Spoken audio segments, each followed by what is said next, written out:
పీతల వేపుడు చేసావా? అదేంటి పులుసు పెడతారు కదా అనుకుంటున్నారు కదా! పీతల వేపుడు చాలా బావుంటుంది. ట్రై చేయండి. ముందుగా ఒక బాండీలో కొంచెం ఆయిల్ ఎక్కువ వేసుకొని 2 పచ్చిమిర్చి, 3 ఉల్లిపాయలు చిన్నగా కట్ చేసినవి వేసి కొంచెం గోల్డెన్ కలర్ వచ్చే వరకు వేయించేసిన తర్వాత ఒక 2 టమాటాలను కూడా కట్ చేసి అందులో వేసేసి, కూరకు సరిపడా ఉప్పంతా కూడా వేసేసి బాగా కలిపేసిన తర్వాత మూత పెట్టేసి వీటిని బాగా మగ్గించేయాలి. అంటే ఎలాగంటే మొత్తం టమాటా స్మాష్ అయిపోవాలి. అలాగే ఉల్లిపాయ కూడా బాగా బ్రౌన్‌లా ఉండాలి. శుభ్రం చేసిన అర కేజీ పీతలు కూడా ఇందులో వేసేసి అల్లం వెల్లిపాయ పేస్ట్ వేసి కలిపేసిన తర్వాత మూత పెట్టి మగ్గబెట్టాలి. అల్లం వెల్లిపాయ పేస్ట్ వేసి ఇలా మూత పెట్టి మగ్గబెట్టేస్తే ఏంటంటే స్మెల్ అంతగా రాదనమాట.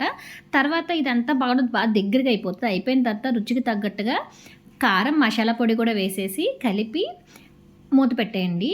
అప్పుడప్పుడు మూత తీసి మధ్యలో బాగా కలుపుతూ ఉండాలి. ఎలా కలుపుతూ అడుగు పట్టకుండా కలుపుతూ దగ్గరికి గ్రేవీ అంతా పట్టేసిన తర్వాత కొత్తిమీర వేసేస్తే పీతల వేపుడైతే రెడీ అయిపోతుంది. తింటే వావ్ యమ్మీ అంటారనమాట. ట్రై చేసి చూడండి.